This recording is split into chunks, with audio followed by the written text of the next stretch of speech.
하나님의 자녀가 될 것이 아니라 이제 예수 그리스도를 믿음으로 이미 나는 하나님의 자녀가 된 줄 믿습니다. 이렇게 하나님의 자녀가 되어져서 과거와 다른 삶을 시작했어요. 나는 이제 믿음의 사람이고 예수님을 나의 구주로 모신 사람이 되었어요. 그런데 여전히 과거의 습성을 따라서 하나님 없었을 때의 삶을 따라서 그대로 똑같이 살아가는 사람이 있어요. 이제 예수님을 믿었고 나서 이제는 변화되어져서 또 다른 삶을 살아가는 사람도 있습니다. 이 땅에서 그러면 우리가 하나님을 믿었어도요, 하나님의 뜻대로 살지 않고 믿음으로 살지 않으면 이 땅에서 여러 일들을 당하게 될 때 우리는 이길 힘이 없어요. 그저 하나님 없는 사람처럼 똑같이 실망하고 좌절하고 낙망하고 넘어질 수밖에 없는 것입니다. 여러분, 그런데요, 하나님께서는 우리가 이 땅을 살아갈 때에 이 모든 환경 가운데서 믿음으로 승리할 수 있는 방법과 힘을 우리에게 이미 주신 줄 믿습니다. 그 중에 하나 중요한 것은 바로 기도입니다. 오늘 우리가 기도할 때에 오늘 하나님께서 역사하시는 줄 믿습니다. 이 패트릭 존스턴이라는 세계적인 선교학자가 이런 말을 했는데요, 내가 일하면 내가 일하는 것이지만 내가 기도하면 하나님이 일하신다. 여러분, 우리가 기도함으로 하나님께서 일하시는 것을 누리시는 믿음의 성도님들 되시기를 간절히 축원드립니다. 오늘 우리가 읽은 이 본문의 말씀은 르비딤에서 아말렉이라는 대적을 만나서 이스라엘이 전투를 치르게 되는 내용이 기록되어 있는 것이 바로 오늘 읽은 우리가 이 본문의 말씀입니다. 이 말씀을 통해서 하나님께서는 우리에게 무엇을 깨닫게 하시고 또 무엇을 말씀하고 계시는가, 나에게 주시는 하나님의 음성이 있는 은혜의 시간 되시기를 간절히 축원드립니다. 출애굽기 17장 8절로 11절 말씀을 우리 같이 보도록 하겠습니다. 그때에 아말렉이 와서 이스라엘과 르비딤이라는 장소에서 싸우게 됩니다. 이 르비딤이라는 장소를 저도 성지 순례 때 가봤어요. 가봤더니 저는 골짜기 위에 올라가서 보니까 이 산들 사이로 골짜기가 있어요. 그래서 어떤 사람은 르비딤 평야를 말하기도 하는데 산 꼭대기 거기서 가장 높은 곳으로 올라가니 아마도 이스라엘이 이 아말렉과 싸웠던 곳은 골짜기였을 것으로 여겨집니다. 그래서 골짜기 양 옆을 중심으로 한쪽 골짜기에는 이스라엘이, 한쪽은 아말렉이 대치해서 싸우게 되고 그 골짜기 꼭대기에는 모세와 또 아론과 훌이 함께 그곳에 있지 않았나 이렇게 생각이 됩니다. 17장 9절 말씀 보니까 모세가 여호수아에게 이르되 우리를 위하여 사람을 택하여 나가서, 이제 모세가 여호수아에게 명령한 것이죠. 사람을 택해서 구별해서 나가서 아말렉하고 싸우라 라고 명령한 것이요, 나는 내일 내가 하나님의 지팡이에 손잡고 나는 선 꼭대기에 올라갈 것이다 이렇게 말한 거예요. 10절 보니까 이 여호수아는 이 모세의 말대로 행해서 이 싸움의 현장으로 나간 것이죠. 그래 아말렉과 싸우고 모세와 아론과 훌은 이제 산 꼭대기에 올라갑니다. 근데 그곳에서 이제 보니까 이 11절 말씀 보니까 특이한 일이 일어나요. 모세가 뭘 하면요, 손을 들면, 손이 든다라는 뜻은 무슨 뜻입니까? 하나님을 향해서 기도의 손이 올라간다라는 말이에요. 영적 승리를 선포하는 것이죠. 영적 승리의 기도의 손이 올라가면 어디가 이기는 것입니까? 이스라엘이 이기는 것은 어디서 이기는 거예요? 싸움의 현장이죠. 현장에서 이스라엘이 이기고, 반대로 모세의 손이 어떻게 되면요, 내려오면 싸움의 현장이죠. 싸움의 현장에서 아말렉이 어떻게 되는 것입니까? 이기는 것입니다. 여러분, 겉으로 볼 때 이 삶의 현장만을 우리는 보고 있어요. 삶의 현장만을 보고 있는데 삶의 현장에서 내가 이길 수도 있고 질 수도 있고 이렇게 삶을 살아가고 있지 않습니까? 그런데 오늘 이 말씀을 보니까 모세가 영적인 이 자리에서 승리하게 되니까 삶의 현장에서 어떻게 되는 것입니까? 승리하고 있는 거 아니겠습니까? 반대로 모세가 영적인 그 자리에서 연약하여 져서 승리하지 못하니까 삶의 현장에서도 승리하지 못하다라는 것입니다. 여러분, 우리의 삶도 마찬가지예요. 여러분, 우리는 눈에 보이는 것으로만 사는 사람이 아닙니다. 우리 안에 하나님의 영이 있는 줄 믿습니다. 여러분, 지금 이 자리는 어떤 자리냐? 모세가 산꼭대기에 올라간 것처럼 여러분, 기도의 자리고 예배의 자리인 줄 믿습니다. 지금 이 자리에서 여러분, 영적으로 여러분이 이 자리에서 승리 못하면서 내 삶의 현장에서 승리할 것을 생각한다면 오산이지 않겠습니까? 여러분, 지금 이 자리에서 여러분, 이 믿음의 자리에서 주님 앞에 승리할 수 있기를 바랍니다. 지금 여러분의 손이 올라가야 돼요. 여러분의 영적인 손을 말하는 것입니다. 여러분의 영혼의 손이 그리스도 앞에, 하나님 앞에, 나의 구원자 되신 주님 앞에 내 손이 올라가야 될 줄 믿습니다. 연약하여서 침울에 빠져서 절망 가운데 빠져서 삶의 여러 가지 상처와 고통과 아픔에 매여서 우리는 살아가잖아요. 그러다 보면 우리의 영적인 손이 자꾸만 내려간단 말이에요. 절망하게 되거든요. 좌절하게 되거든요. 힘겹거든요. 어렵거든요. 두렵거든요. 그래서 우리는 손을 내릴 수밖에 없게 되는 거예요. 그러나 오늘 이 자리, 주님 앞에 우리가 승리해야 될 자리는 다른 자리 아니에요. 이 자리에서 주님 앞에서 우리의 영적인 믿음의 눈이 밝아져서 주님 바라보면서 기도하면서 예수님 나의 주님 삼았잖아요. 이제 주님 안에서 새 사람 되었잖아요. 그러니 주님 나를 도와주시라고 나의 손을 올려야 될 줄 믿습니다. 여러분, 다른 것으로 우리가 힘을 얻는 게 아니잖아요. 예수 그리스도를 내 안에 모시고 그분과 동행하는, 그분과 사랑의 관계를 내가 맺음으로 말미암아서 내가 하나님 안에서 은혜를 누리는 자가 아닙니까? 여러분, 그러니 이 시간 주님 앞에서 우리의 영적인 손이, 믿음의 손이 올라가고 오늘 우리가 주님 앞에서 승리하는 은혜의 시간 될 수 있기를 바랍니다. 그래, 기도의 자리에서 이겨야 되는 것이죠. 찬양의 자리에서 이겨야 되는 것이죠. 예배의 자리에 이겨야 되는 것이죠. 저는 이제 사람들을 만날 때마다 가장 안타까운 것은요, 예배 드리십시오, 현장에서 예배 드립시다 라고 말하면, 목사님 제가 뭐 하고 나서 그때부터 열심히 예배하겠습니다. 목사님 제가 뭐 하고 나서, 직장 들어가고 나서, 합격하고 나서, 공부 합격하고 나서, 목사님 제가 뭐 이루고 나서, 돈 많이 벌고 나서, 어떤 이유를, 그런 것에요, 기도하고 예배하는 것에 이유를 갖다 대더라는 거예요. 여러분, 우리 하나님이 원하시는 것은요, 이런 환경이 좋아져서 하나님을 예배하는 것 아닙니다. 우리 하나님께서는 우리 마음의 심령을 원하시고 계신 줄 믿습니다. 우리 영혼이 아담과 하가 그랬던 것처럼, 타락하기 전에 아담과 하가 그랬던 것처럼 주님과 교제하는, 우리의 영적인 관계가 주님 앞에 회복되는 그 은혜 가운데서 살아가는 자가 복이 있는 줄 믿습니다. 여러분, 그래서요, 참 오늘 아침에도 참 안타까운 소식을 들었어요. 어제 큰 사고가 일어났잖아요. 이태원에서. 참 안타까웠어요. 저는 그 사고를 보면서 이런 생각을 가져봅니다. 저 사람들이 죄가 많아서 죽은 것이 아닙니다. 누구든지 그 자리에 있었으면 똑같이, 우리도 똑같이 어려움 당할 수밖에 없었을 것이에요. 그러나 하나 생각하는 것은요, 오늘 그렇게 삶을 마감한다 할지라도 주님을께 우리의 죄가 해결받고 죄의 사함을 받고 주님과 동행하는 자였다라면 여러분, 두려움 없이 영광스러운 천국에 들어갈 수 있는 줄 믿으시기 바랍니다. 그러니 우리는요, 언제 우리에게 어떤 일이 일어날지가 중요한 게 아니에요. 오늘 우리가 믿음의 사람으로 내가 살고 있느냐, 이것이 우리에게는 더 중요한 것을 깨달을 수 있기를 바랍니다. 이스라엘이요, 미스바에 모여서 하나님 앞에 회개하고 기도하고 있을 때 블레셋이 큰 군대를 이끌고 쳐들어옵니다. 그때 사무엘상 7장 10절과 같은 역사가 일어나게 되는데요, 사무엘상 7장 10절 말씀 보면, 사무엘이 번제를 드릴 때에, 이 사무엘이 번제를 드렸다는 것은 영적으로 승리를 했다라는 거예요.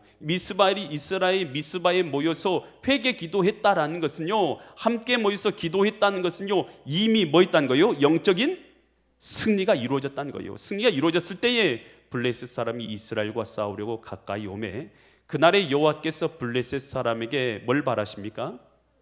큰 우레를 쳐버리시는 거예요. 그래서 그들을 어지럽게 하시니 그들이 이스라엘의 옆에서 뭐 하게 됩니까?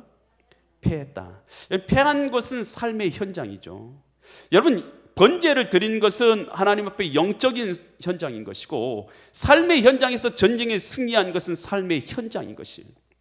여러분, 오늘 우리가 영적인 삶의 현장에서, 영적인 자리에서 승리할 때에 우리의 삶의 현장에서도 하나님의 도움의 손길이 있는 줄 믿습니다. 그럼 귀신 들린 이 아이의 부모님이 예수님 앞에 찾아온 거예요. 그런데 그 전에 제자들에게 갔는데 고쳐달라고 했는데 제자들이 못 고쳐준 것이죠. 예수님 앞에 와서 고쳐주소서 했더니 예수님께서 할 수 있거든 무슨 말이냐, 믿는 자에겐 능치 못함이 없다 말씀하시며 그 아이를 고쳐줍니다.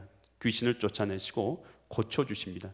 제자들이 와서 묻죠. 왜 우리는 못 고쳤습니까? 라고 묻자 예수님께서 마가복음 9장 27절처럼 이렇게 말씀하세요. 이르시되 뭐 외에는요, 기도 외에 다른 것으로 이런 종류가, 이런 은혜가, 이런 역사가 나갈 수 없느니라 하시니라. 여러분, 우리는 다 하나님의 자녀들인 줄 믿습니다. 기도하면 여러분도 마찬가지예요. 기도하면 예수님의 제자들뿐만 아니라 여러분도 기도하면 하나님께서 여러분을 통해서 일하시는 줄 믿습니다. 그래서 우리는 기도해야 되는 거예요. 그래서 우리가 연합해서 기도하고 기도하는 건 참 중요하다라는 것입니다. 이 세계 제2차 대전 때 이 프랑스가 독일이 프랑스를 공격하게 되죠. 그러면서 이 프랑스하고 연합되어 있었던 영국이 대군을 이 프랑스에게 도와주기 위해서 보내줍니다. 근데 독일이 당시에 굉장히 강력한 전차 부대를 갖고 있었잖아요. 그래서 한 번에 이 프랑스의 이 연합군, 프랑스 영푸의 연합 전선을 완전히 무너뜨리고 이 서부 전선을 완전히 무너뜨리고 이 계속해서 진격해 오는 것이죠. 그래서 영국이 이제 피신하려고 이 프랑스의 덩케르트라는 이 도시, 그것은 이 도보 해협이라는 영국과 프랑스가 가장 가까운 그 거리가 34km밖에 안 돼요. 아주 가까워요. 그래서 날씨가 좋은 날은 영국에서 프랑스가 보이고 프랑스의 영국이 보이는 그런 장소예요. 그 도보 해협 앞에 있는 덩케르트라는 이 도시에, 프랑스의 도시에 이 33만 명의 영국 군인이 모여 있는 것이에요. 그래서 사람들이요, 여러분 밀집하게 되면 어떻게 됩니까? 이 독일의 전차 부대가 얼마나 강경합니까? 모여 있는 전차 부대, 그곳에 있는 군대의 이 전차 부대와 또 폭격을 가하면 한 순간에 다 죽을 수밖에 없는 건 아니겠습니까? 여러분 처칠이요, 영국의 수상이었던 처칠이 아무리 생각해도 거기 있는 병사들을 건져낼 방법이 없는 거예요. 더 큰 군대를 보냈다가는 더 많은 사상자가 생길 뿐인 것이에요. 그래서 그때 뭘 합니까? 도저히 방법이 없어서 그때 온 영국 사람들에게 하나님께 기도해 달라라는 이 기도 요청을 하게 됩니다. 그때 기도 요청하면서 사람들이 이 교회들마다 다 서서 기도를 하게 되는데 그 기도 내용들이 이런 것을 기도하겠어요. 주님, 우리의 교만을 용서해 주옵소서. 우리 자신을 의지한 것을 용서해 주옵소서. 주님을 우리의 삶 속에서 쫓아낸 것을 용서해 주옵소서. 주님을 의지한 것 대신에 우리의 힘과 자원을 의지한 것을 용서하여 주옵소서. 이제 주님의 자비하심을 기억해 주옵소서라고 기도하게 한 거예요. 그 영국 군인들을 위해서 죄를 회개하면서 우리가 하나님을 의지하지 않고 우리만을 의지했던 죄를 용서해 주시고 믿음 없이 주님을 떠났던 죄를 용서해 달라고 기도할 때에 하나님이 기적을 베푸셨어요. 어떤 기적을 베푸냐? 갑자기 큰 비가 내리기 시작한 거예요. 그래서 이 독일군이 있는 그 지역에요, 갑자기 큰 비가 내린 거예요. 전차라는 것은 땅이 좋아야 움직이는 거 아닙니까? 그런데 큰 비가 내리니까요, 다 진흙탕으로 바뀌어요. 그러니까 전차 부대가요, 진격을 할 수가 없게 되버린 거예요. 큰 비가 우리와 함께 내리게 되니까요, 비행기도 한 대도 뜨지 못해요. 그런데 이상한 일이 일어났어요. 도보 해협, 영국과 프랑스가 보이는 그 도보 해협, 그리고 덩케르트 그 도시에는요, 비가 한 방울도 내리지 않고 맑은 날씨가 돼요. 그래서요, 그날에 한꺼번에 33만 명이나 되는 영국 군인들을요, 한 번에 다 이송할 수 있어서 나중에 제2차 세계대전에서 전쟁에 승리할 수 있는 원동력을 만드는 계기가 되었다는 것입니다. 여러분, 우리가 기도할 때에 하나님께서 도와주시는 줄 믿습니다. 기도할 때 삶의 현장에서 하나님께서 역사하시게 되는 줄 믿습니다. 그래서 예레미야 33장 3절에서 주님이 이렇게 말씀하시죠. 너는 내게 부르짖으라. 내가 내게 응답하겠고 내가 알지 못하는 크고 은밀한 일을 내게 보이리라. 빌립보서 4장 6절과 7절에서는 또 이렇게 말씀하시죠. 아무것도 뭐 하지 말고요, 염려하지 말고 다만 모든 일에 기도와 간구로 너희 구할 것을 감사함으로 하나님께 아뢰라. 그리하면 모든 지각에 뛰어난 하나님의 뭐가요? 평강이 그리스도 예수 안에서 너희 마음과 생각을 지키시리라. 여러분, 기도의 자리에서, 예배의 자리에서, 신앙의 자리에서, 주님과 함께하는 자리에서 영적인 승리가 있을 수 있기를 간절히 축원드립니다. 그럴 때에 우리의 삶의 현장에서도 하나님의 도우심 가운데 믿음의 승리가 있게 되는 줄 믿습니다.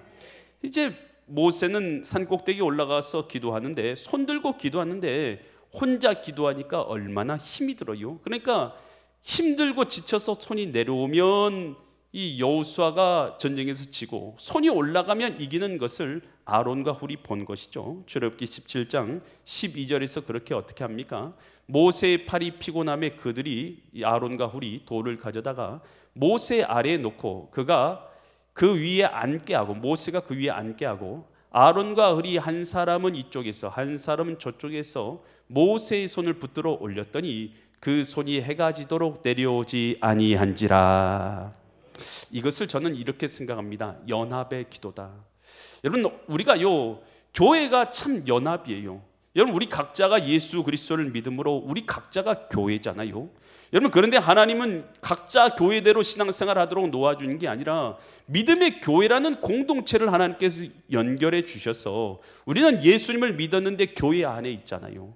여러분, 그래서 이 교회 안에서 우리의 신앙을 지켜가고 천국에 갈 때까지 하나님 앞에 우리가 신앙을 바르게 세워가는, 하나님께서 우리 구원을 이루시는 하나님께서 도구로서 이 땅에 교회를 허락하신 줄 믿습니다. 그러니 이 교회는요, 곧 연합의 기간입니다. 하나님 앞에서요, 오늘 혼자로는요, 여러분, 우리가 이기지 못할 때가 있어요.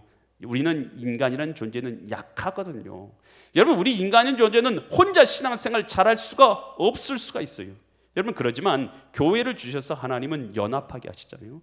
성령의 은사를 따라서 은사와 직분을 주셔서 교회를 통해서 하나님께서는 믿음의 승리를 우리가 함께 연합해서 이루게 하신 것이죠. 여러분, 그러니 기도할 때도 마찬가지예요. 예배할 때도 마찬가지예요. 우리가 연합해서 하나님 앞에 기도하고 연합해서 예배할 때에 하나님께서 우리 가운데 더 큰 은혜를 내리실 줄 믿습니다.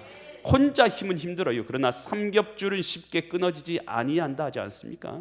여러분, 저와 여러분이요, 신앙으로 영적인 관계로 연합되어져서요, 함께 기도할 때에 하나님 안에서 더 큰 승리를 거두게 될 줄 믿습니다.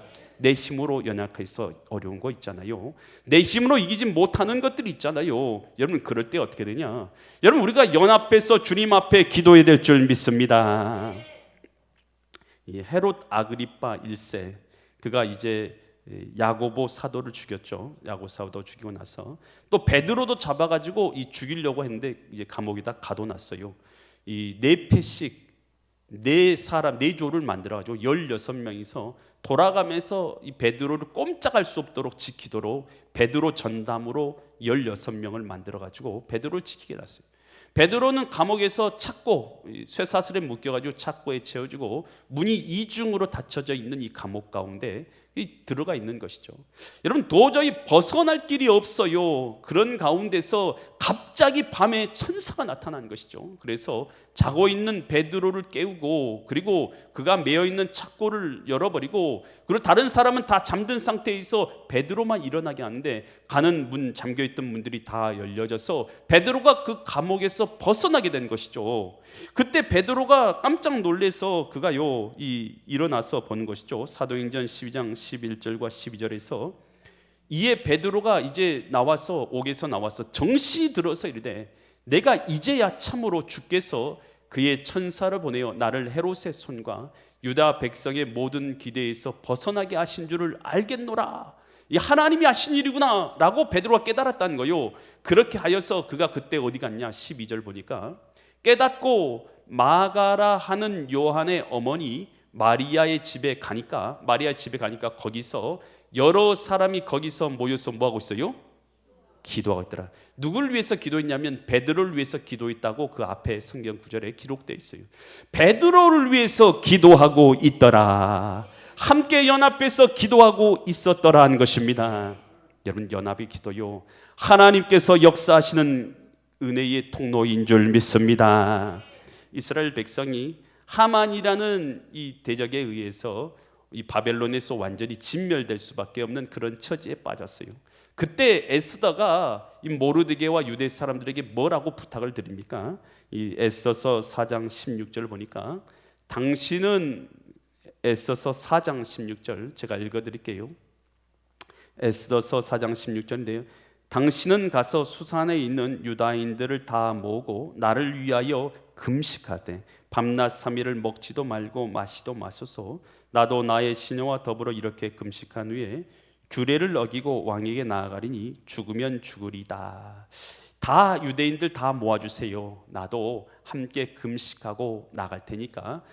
그렇게 부탁을 한 거예요. 그때 이 에스더뿐만 아니라 유다에 있는 모든, 그리고 그 수산성에 있는 모든 유대인들이 함께 모여서 금식하고 기도했고, 에스더도 금식했어요.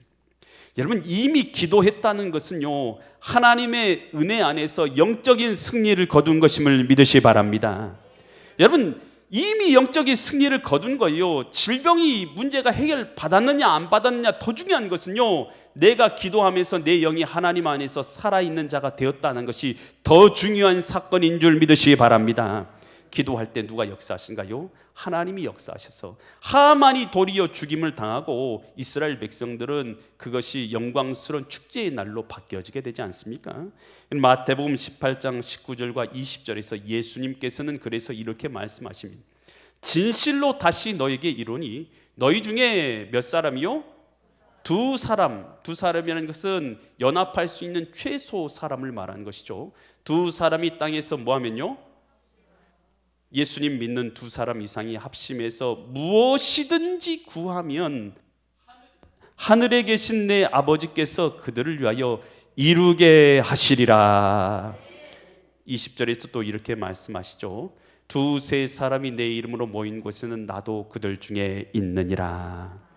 여러분, 우리가 마음으로 합심해서 기도할 때 하나님께서 역사하실 줄 믿습니다. 저는 그래서 이 다니엘 기도에 중요하다 생각해요. 그래서 1만 2천 개 교회, 적으면 적고 많으면 많은 교회요, 한국교회 내에서. 그렇지만 이 숫자가 연합해서 동일한 시간에 동일한 마음을 가지고 주님 앞에 동일하게 기도한다는 건 하나님께서 들으시고 응답을 내리시는 동일한 은혜의 수단이 될 것을 믿습니다. 그래서 우리는요, 이 연합의 기도의 기간에 우리 재단에 모여서요 8시에 동일하게 기도할 거예요. 그러니 합심해서 이 자리에 함께 기도할 수 있기를 간절히 부탁드립니다. 합심해 기도할 때에 하나님께서 우리를 통해서 역사하실 줄 믿습니다. 은혜가 회복될 줄 믿습니다. 심령이 부흥될 줄 믿습니다. 교회가 회복될 줄 믿습니다. 각 가정의 문제가 그리스도 예수 안에서 해결되는 은혜의 계기가 될 줄 믿습니다. 그랬을 때요, 하나님께서요 모세하고 아론과 훌이 연합해서 이 꼭대기에서 기도할 때요 손이 내려오지 않는 것이죠. 그러니 하나님께서 그 전쟁에 승리하게 하신 거예요. 승리하게 하고 나서 하나님께서 출애굽기 17장 14절과 15절에서 이렇게 모세에게 명령을 내리세요. 여호와께서, 그러니까 이 말씀하신 건 누가 하신 거예요? 여호와께서 하신 거예요. 모세에게 이르시되, 모세에게 뭐라고 이르냐면 이것을 뭐하라고요? 책에 기록해서 뭐하게 하라고요? 기념하게 하라. 야, 내가 행한 것, 내가 너를 위해서 행하고 하나님이 역사하신 것 기억하게 하라는 거예요. 기념하게 하라는 거예요. 기록해 놓으라는 거예요. 그러면서 뭐라고 말하면 이것을 누구의 귀에 또 외워서 들리게 하라고요? 여호수아의 귀에 외워서 들리게 하라. 여호수아는 한마디로 하면 믿음의 다음 세대죠. 믿음의 다음 세대의 귀에 외워서 들리게끔 하라는 거예요. 외워서 들리게끔. 여러분, 이 시대에 참 안타까운 것은요, 믿음의 부모는 있지만 믿음의 자녀가 없는 걸 볼 때요 너무 가슴이 아파요.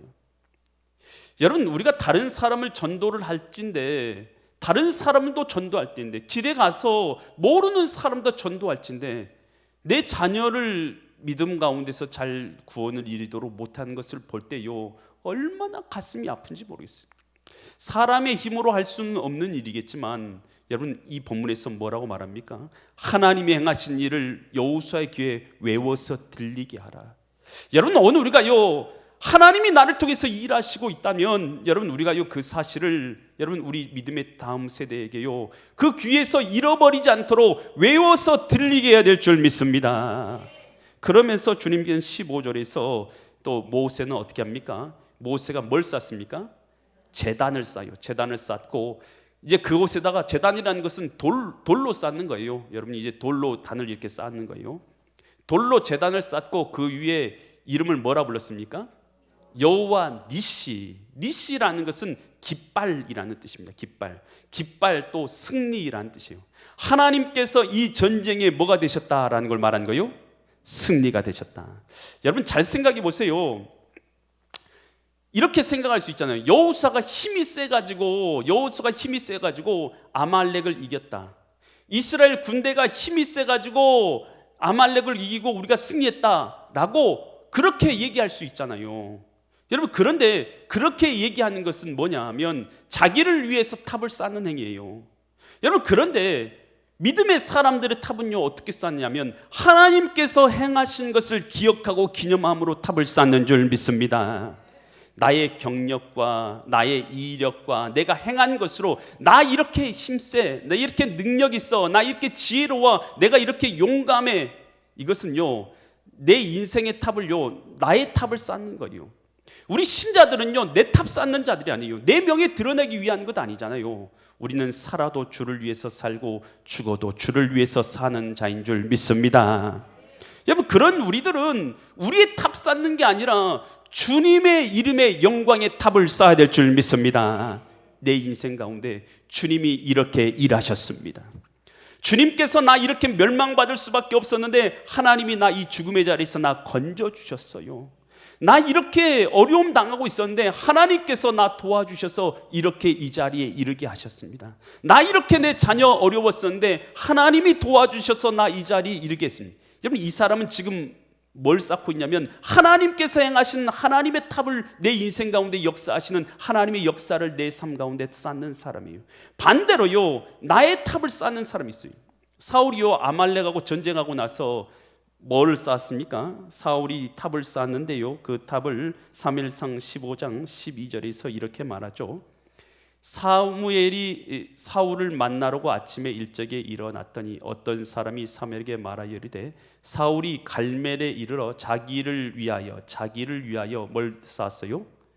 기념비를 쌓긴 쌓았는데 누구를 위해서 쌓았어요? 자기를 위해서 기념비를 세우고 발길을 돌려 길갈로 내려갔다 하는지라. 근데 이 성경 그 전 구절에는 뭐라고 나오냐면 하나님께서 사울을 버리셨다라고 기록되어 있습니다. 여러분, 이게 뭐냐면 바벨탑이에요. 바벨탑. 여러분, 성경에 나와 있는 바벨탑 잘 아시죠? 바벨탑을 신할 땅 위에 세우면서 우리의 이름을 높이고 우리가 흩어지지 말자라고 말하죠. 여러분, 이게 바벨탑인 거예요. 하나님이 아니라 내 이름 내고 내 영광 내는 것, 이게 바벨탑 사건이에요. 그리고 성경에서 이 바벨론이라는 것은 하나님의 영광이 아니라 자기의 영광을 구하며 살아가고 있는 인간들을 향해서 바벨론이라 말씀하신 거예요. 이것은 실제적인 바벨론 제국을 말하는 게 아니라 하나님을 거절하고 자기 영광을 쌓고 있는 인간들을 향해서 하시는 하나님의 말씀인 거예요. 여러분, 우리는 바벨탑 쌓는 사람들이 아니잖아요. 우리는 영광의 주님의 영광을 위해서 주님의 영광의 탑을 세우는, 기념탑을 세우는 사람인 줄 믿습니다. 여러분, 미스바에 모였을 때 이스라엘 백성이 전쟁에서 승리하게 되잖아요. 그때 승리하고 나서 이 사무엘이 사무엘상 7장 12절 보니까 탑을 하나 세웠어요. 어떤 탑을 세웠습니까? 사무엘이 돌을 취하여 미스바와 센 사이에 세워 이르되 여호와께서 여기까지 우리를 도우셨다라고 그 이름을 뭐라고 했습니까? 에벤에셀, 하나님께서 우리를 도우셨다라고 선포했어요. 그러니까 이 사무엘은요 전쟁에 이기고 나서 무슨 탑 쌓았어요? 하나님을 위한 기념의 탑을 쌓았죠. 여러분, 기도의 응답을 받고 내가 질병을 치료받고 내 문제 해결받는 것보다 더 중요한 게 있어요. 내가 그를 통해서 예수님이 내 마음의 주인 되셔서 하나님이 일하신 것이 나의 기념이 되는, 주님께서 일하셨습니다라는 것이 나의 믿음으로 기념이 되는 삶을 살아가느냐 그렇지 못하느냐가 더욱 중요한 것을 깨달을 수 있기를 바랍니다. 이 전북 정읍시 소송면 두암 성결교회 앞에 이 순교자 기념탑이 하나 세워져 있어요. 이것은 이 공산당들이 기독교의 씨를 말려야 된다고 해서 당시에 이 신자 23명을 순교시킨 것, 죽인 것을 기념해서 이 나중에 사람들이 순교자 기념탑으로 세운 그 탑이 바로 이 탑이에요. 근데 그 중에서 한 사람이 윤임내 집사입니다.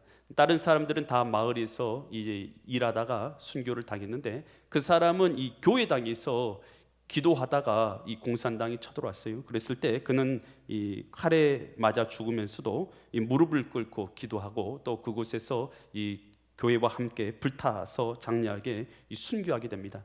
근데 이 윤임내 집사가 끝까지 이 믿음을 지키는 참 믿음이 절기가 있는 여인이었던 것이죠. 근데 그 집사님이 이 순교하시고 난 이후에 그의 자녀들 남자가 5이었어요. 남자 자녀가 5이었는데 첫째 김용우는 군산 중동교회 목사가 되고, 둘째는 같이 순교를 했고요. 셋째 김용석은 서울 성서교회 목사가 되고, 넷째 김용철은 전주 태평교회 목사가 되고, 사위 서명선은 이 벽천교회 목사가 되었습니다. 그리고 그 후손들이 있었는데 그 후손들 자녀들 손자들은 다 뭐가 됐냐? 29명이 목사가 되었어요. 여러분, 그 순교의 그 피, 하나님 앞에 올려진 그 순교의 기념탑은 절대로 헛되지 않은 줄 믿습니다. 여러분, 우리가 인생을 살면서 어떤 기념탑을 쌓기 원합니까? 내가 힘 있고 지혜 있고 능력 있다는 나의 기념탑을 쌓기 원하십니까? 아니면 하나님께서 나의 주님 되신 그 역사를 기념하는 기념탑이 나를 통해서 세워지기를 원하십니까? 오늘 주님께서는 영적 싸움의 자리에서 승리할 때 우리로 이긴다 말씀하십니다. 오늘 우리가 영적으로 기도할 때에, 영적 자리에서 기도할 때에 오늘 우리의 삶의 현장에서도 승리할 것이고, 합심해서 기도할 때 하나님은 더 능력으로 역사하실 것이고, 우리의 인생 가운데 주님을 위해 기념탑을 쌓아가시는 믿음의 거룩한 성도님들 되시기를 예수 그리스도의 이름 받들어 간절히 축원드립니다. 기도드리겠습니다. 거룩하신 아버지 하나님, 이 시간도 우리가 겸허하고 겸손한 마음